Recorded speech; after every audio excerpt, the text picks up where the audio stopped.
And if you're a real tree lover like I am, this is tree heaven. It really is.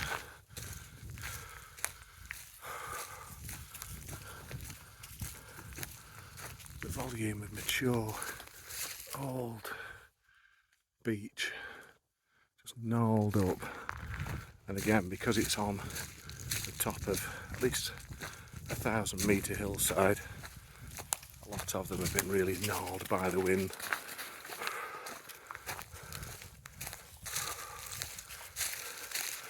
Look at our Scottish pine just surviving in the middle there. Well, looks like it's thriving, I would say, actually.